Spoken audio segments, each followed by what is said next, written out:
Este capítulo será conclusivo respecto del desarrollo, pero nos abrirá la puerta para comenzar a transitar el camino, complejo por cierto, para entender las transiciones, tema que estaremos desarrollando en el capítulo siguiente. Más allá de las diferencias nacionales, políticas, económicas, en cada uno de estos países encontramos un gran acuerdo continental. Y es que dentro de ese gran acuerdo, los países han apostado a los ofrecimientos que ha realizado el mercado global. Y dentro de esa apuesta han profundizado el modelo extractivo. Ese gran acuerdo construye invisibilidades, se ocultan las consecuencias y se configura un desafío para los pensamientos críticos. ¿Queremos los pueblos de América del Sur crecer a costa de la violación de los derechos humanos y de los derechos ambientales? ¿Es posible igualar oportunidades, vencer la pobreza, educar, sanar con estas formas de desarrollo o debemos apostar a otras?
Lo que estamos viendo en Ecuador, lo que estamos viendo en Bolivia, lo que estamos viviendo en menor escala también en Argentina, es que estos movimientos sociales que acompañaron estas rebeliones, que eran antineoliberales pero anticapitalistas, están hoy confrontadas por los gobiernos que nacieron de esas rebeliones. Porque detrás de una retórica antineoliberal, los gobiernos siguieron una agenda progresista. Y el progresismo es colonialismo, es creer en la ideología del progreso y creer en la ideología del desarrollo, es en última instancia creer que la riqueza y la redistribución de la riqueza tiene que ver con redistribuir moneda, con redistribuir poder de consumo.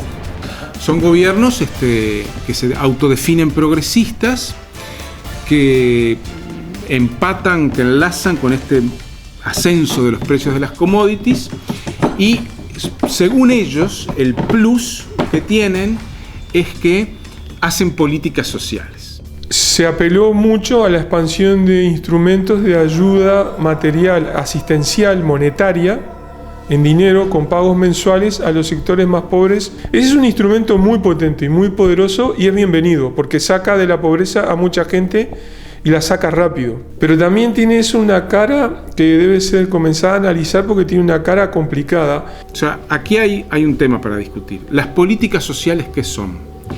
Según el discurso oficial, son la redistribución de la riqueza. Es que ese es el tema, porque el acceso a la tierra, el acceso a la vivienda, el acceso a servicios públicos básicos, como puede ser el agua, la electricidad, en eso se ha avanzado mucho menos.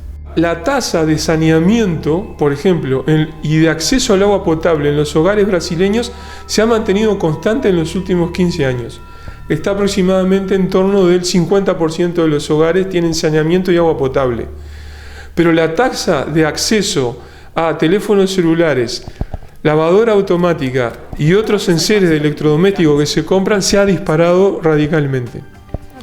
Entonces genera una cuestión de calidad de vida que es difícil de discutir, porque no tiene nada de malo tener un lavador automático, pero no tenés agua potable, De todas maneras, digámoslo, por supuesto que todos los sectores sociales tienen derecho al consumo en ese sentido.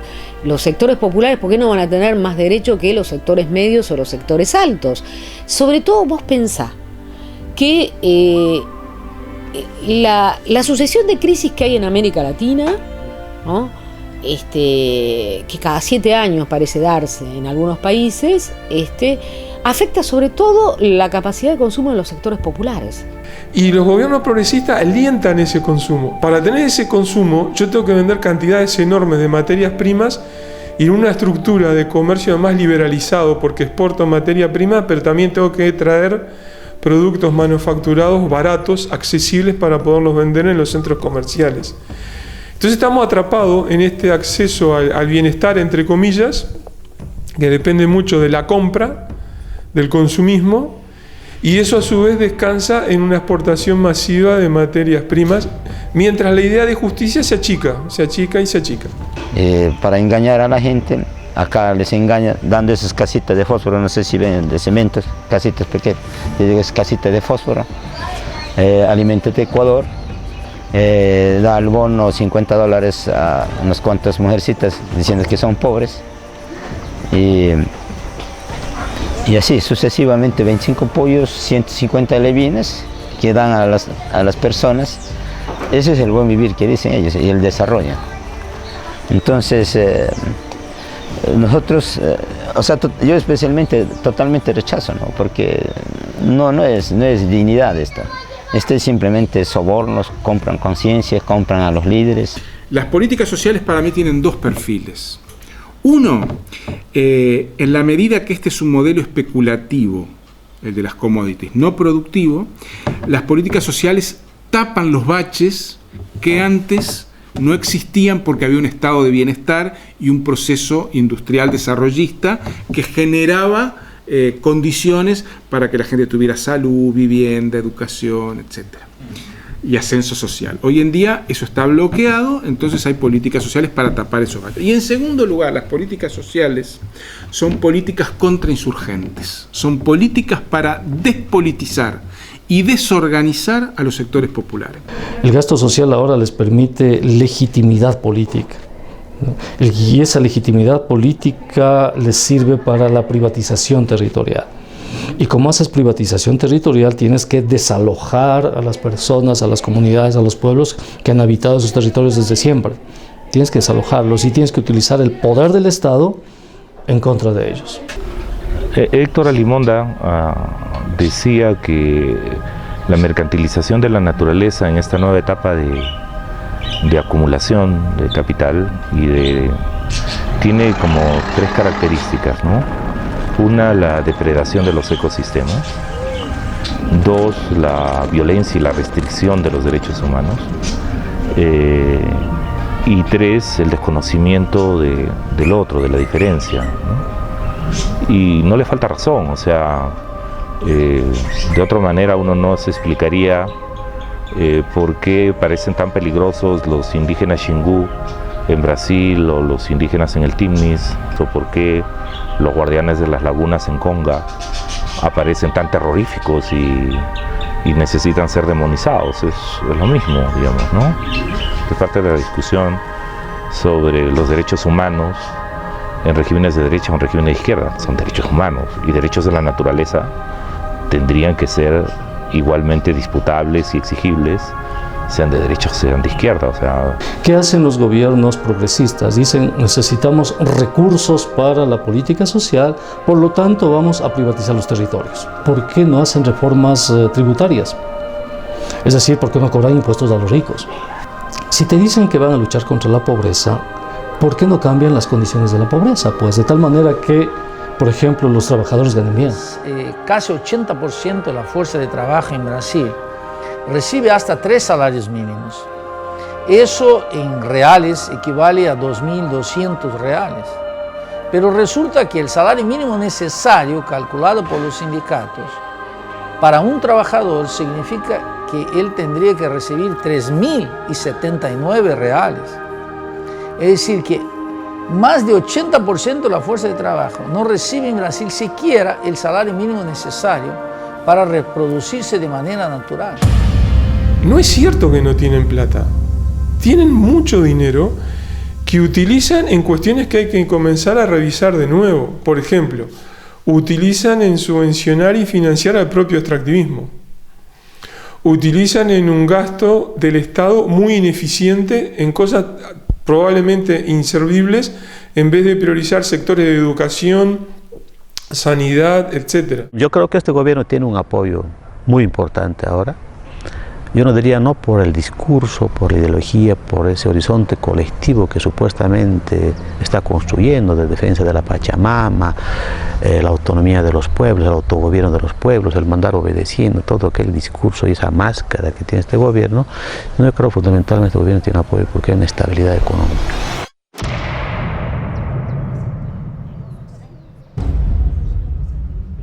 Para mí el problema político al que te estás enfrentando es necesitamos sostener los procesos, los gobiernos, pero también necesitamos sostener cierta capacidad, pero con una perspectiva política concreta de articulación desde la sociedad y en la medida de lo posible lo más autónoma que se pueda. Pero ese es el tema de fondo. Yo te dije una frase muy bonita de Zabaleta, ¿no? Que dice, el Estado niega a las masas por mucho que intente representarlas. Pero hay un explícito proyecto del gobierno para destruir los espacios democráticos de la sociedad civil. Entonces, eso es volver más atrás de lo anterior, ¿no? Es justamente destruir la condición de posibilidad de la misma victoria del MAS.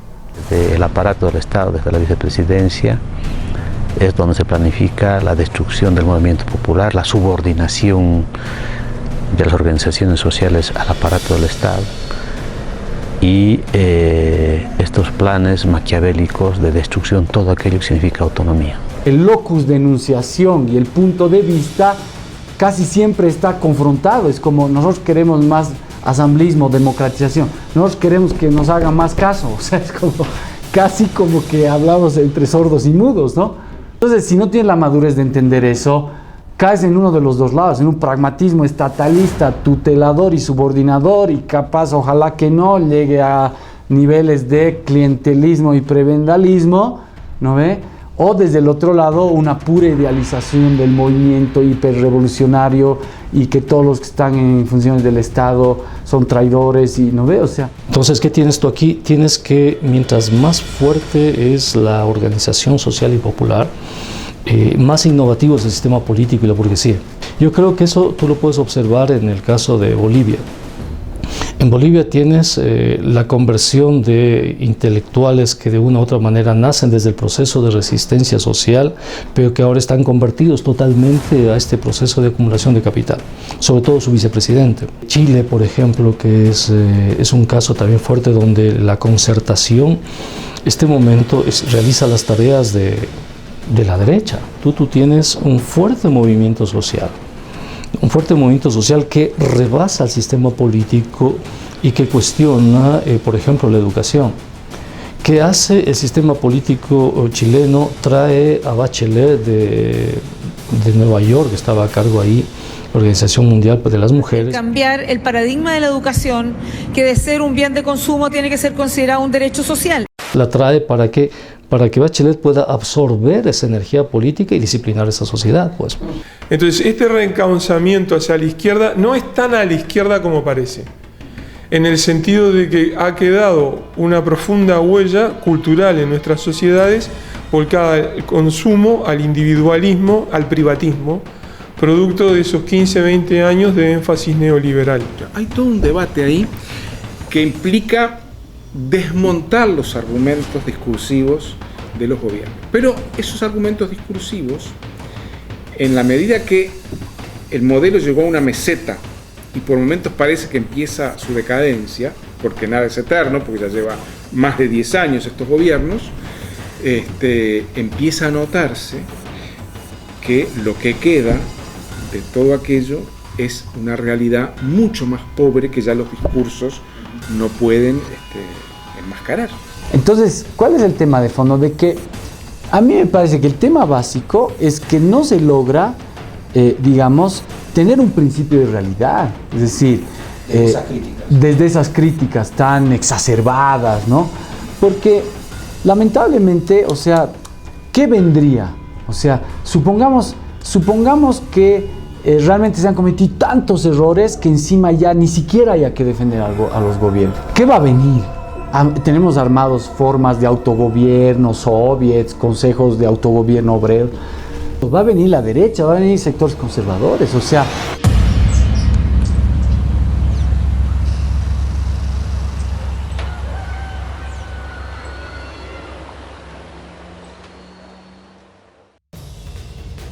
Yo digo que la última década ha sido la década ganada para la región, porque se ha ganado en inclusión, se ha ganado en crecimiento, se ha ganado en desarrollo, y hemos podido revertir fundamentalmente esa cosa de que incompatibilizaba el crecimiento económico con la inclusión social. Yo creo que este es el mejor logro que hemos tenido en esta década. Hemos podido articular crecimiento económico con inclusión social. Ha habido otras etapas en nuestra región de crecimiento económico.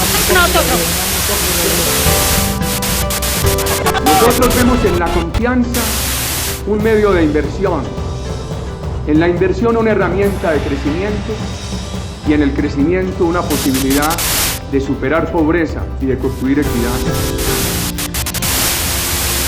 Frenarle al gobierno de Uribe el acuerdo de libre comercio. Eso no es frenarle al gobierno de Uribe un acuerdo de libre comercio. Es quitarle oportunidades de empleo al pueblo colombiano.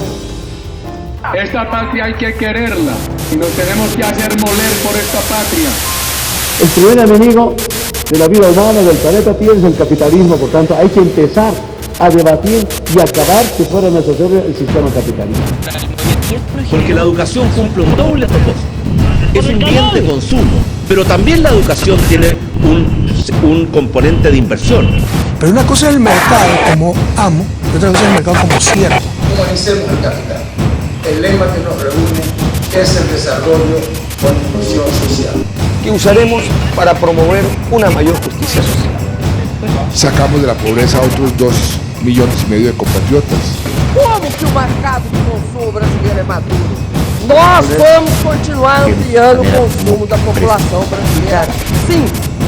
Que mais? Ya no mandan los banqueros. Aquí ya no manda la partido grande. Un desarrollo de todos los países africanos. La ciudad hay 1.700 millones de dólares para morir.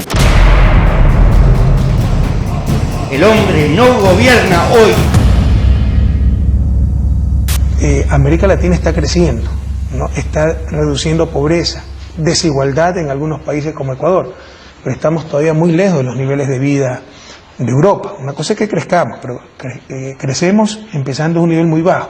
Europa está estancada, pero es un nivel muy alto. Crecimiento es la capacidad de producción, de generar bienes y servicios.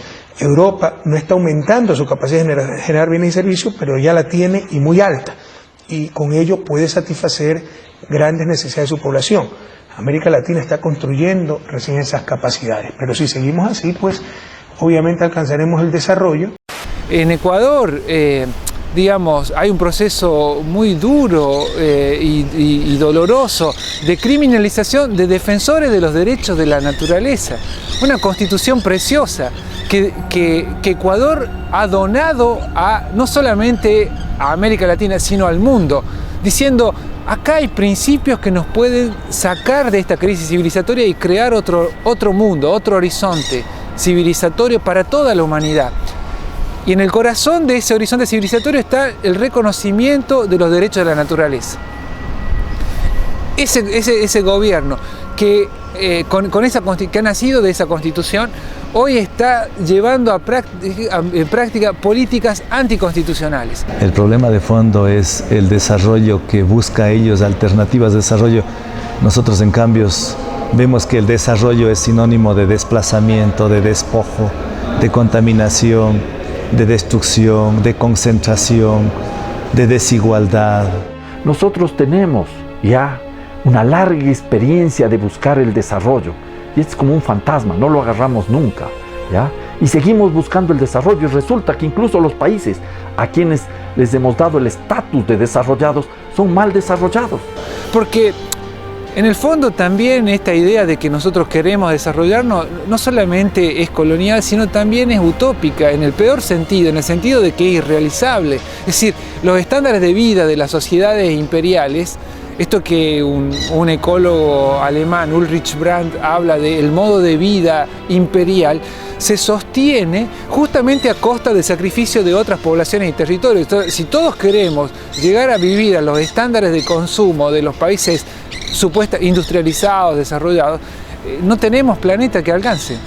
A costa de un mayor aceleramiento en el cambio climático, en la destrucción de fuentes de agua, de mantos acuíferos, de contaminación, de reducción de territorios indígenas que son zonas vírgenes con selvas y a costa también de una forma tan virulenta y violenta con respecto a los derechos humanos. El desarrollo que habla el mestizo es hacer una casa de 10, 20 pisos y tener 200 carros en la casa.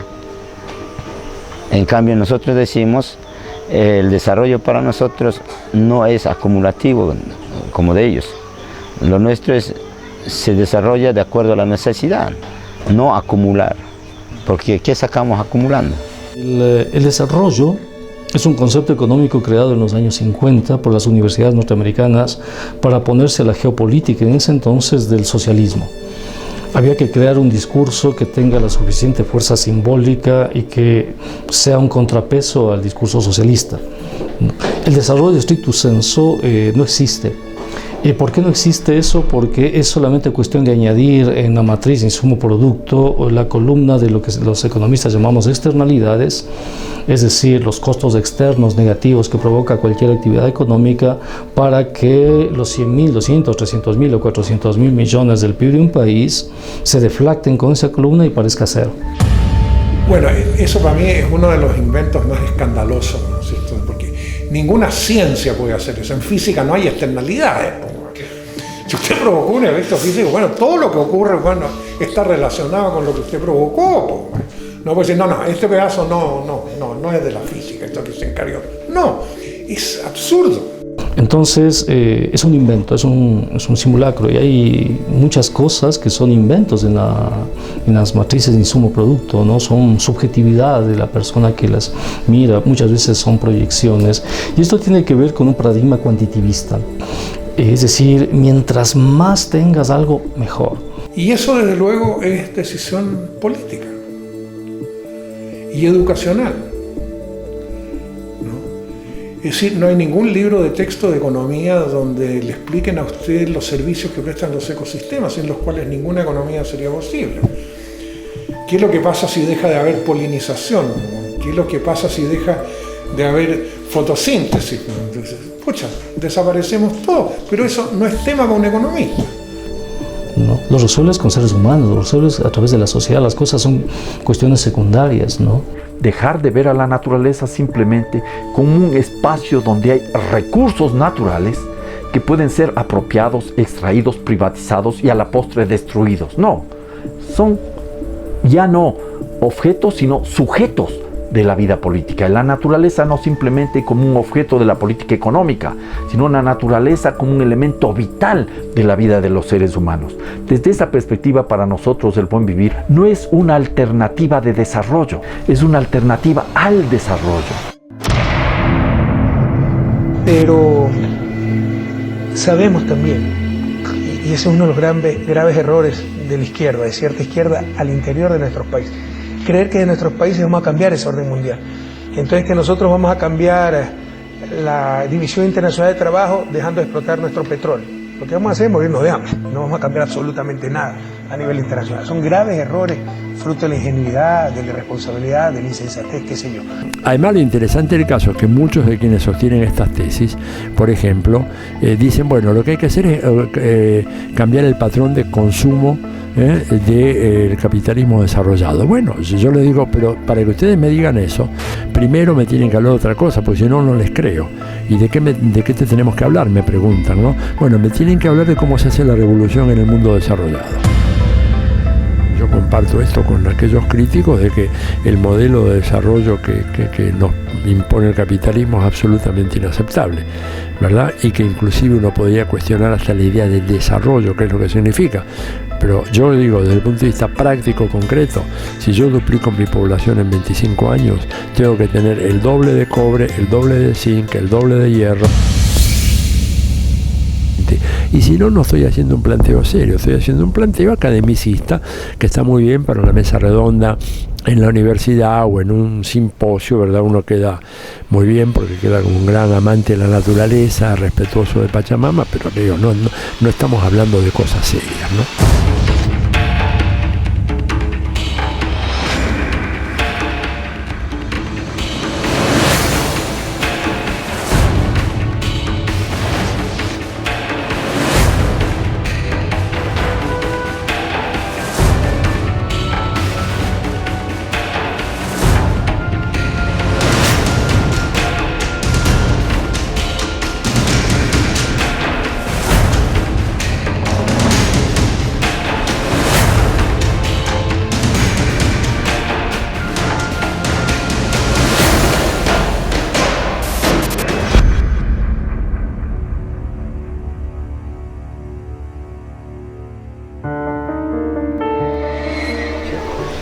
¿Me podría explicar sucintamente, ¿no? ¿Cuál es el concepto de correa y cuál es el concepto del INTAG, por lo menos? Claro, es que ahí es la confusión que teníamos. Efectivamente, nosotros pensábamos en el año 2000 y sus primeros años que otro mundo era posible, ¿no? Y andábamos por ahí pensando en que el buen vivir o el vivir bien nuestro era precisamente recuperar la cultura campesina, por ejemplo, ¿no? Hablando de INTA, ¿no? La dignidad de ser campesino, de tener tierra, de trabajar con tus manos, de producir alimentos. Más importante que la producción para exportación debía ser la producción para alimentarnos, ¿no? Y más importante que un incremento en la productividad neta era un incremento en la diversidad neta. Y por el contrario vemos que la propuesta de desarrollo del gobierno es al revés, es centralista,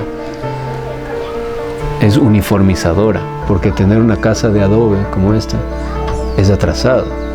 La casa tiene que ser de cemento, ¿no? O no tener carro es un signo de pobreza. Los indicadores de desarrollo del gobierno pensamos que eso también iba a cambiar, ¿no? Por ejemplo, el autoconsumo en el campo. Nosotros siempre hemos pensado que eso debería ser visto como un indicador de la riqueza en el campo. ¿Cuánto tú dejas de gastar por tener una producción propia? Y si ya lo llevas a lo más grande, pues el tema minería. Nosotros proponíamos que esa riqueza que hay ahí abajo del suelo, cobre, en lugar de sacarlo y exportarlo y generando un impacto, una externalidad tan grande, dejarlo ahí y aprovechar otras cosas igual de ricas, como la agricultura, como el turismo, como la generación hidroeléctrica a pequeña escala. Y habíamos propuesto un modelo de generación hidroeléctrica de pequeñitas centrales, descentralizado, que generen energía, que se vende al Estado esa energía, pero los recursos que ingresan por la venta de energía se reinviertan en la cuenca, para conservar la cuenca, para asegurar agua a perpetuidad, para mejorar las condiciones del bosque y de la economía de la cuenca. Y lo que hacen es una gigantesca hidroeléctrica en el río principal de ciento ni sé cuántos megas, o sea, con unos impactos terribles, absolutamente centralizado, y estos proyectos los desechan.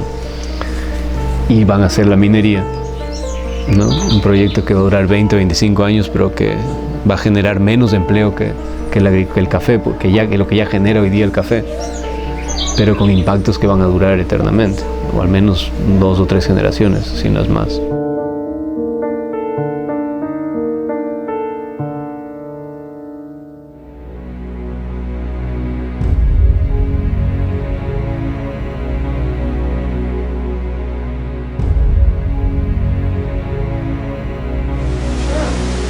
La gente dice, no, ¿qué vamos a hacer con los plásticos? Con más plata que tengamos, los plásticos tienen, ¿no? Pero los animales, si uno los cuida, uno tiene los animales, no se termina nunca, ¿verdad? Tenés la plata, tenés la carne, tenés la grasa, tenés todo. Y el año pasado, porque ya estaban aquí otro año. El año pasado no teníamos agua nosotros ni para bañar. Queríamos bañar las ovejas, no había agua. Ya no sabemos tener abundancia acá. Y ahora no hay el agua que fue de delante. Y después son que las minas. Así que no queremos morir contaminados con las minas, ¿no?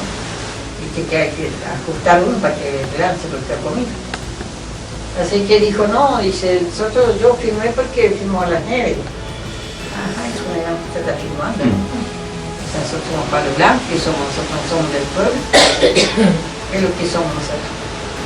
Usted tiene que consultar con su pueblo, y no con la mina. No con la gente que viene por ahí, va a venir a consultar. Con su pueblo tiene que consultar. Estaba callado. Ah, yo ya soy anciano, no sé cuánta vida tengo. Y bueno, es para ellos lo que quieren, no es para mí. Así que si ellos no hacen, ¿quién puede hacer? Los gringos van a hacer. Los gringos van a venir a no sé a dónde a hacer. Van a tener su estancia, van a tener todo y ellos van a andar siempre por ahí de puro. Eso es lo que no quiero yo. Por eso no lo apunté allá en el centro y todo, y yo le dije así. Yo quiero que queden con animales, que queden con campo y que sepan defender. Que sepan decir, no, esto es mío, no se lo ve nadie. No lo vendo por ninguna plata.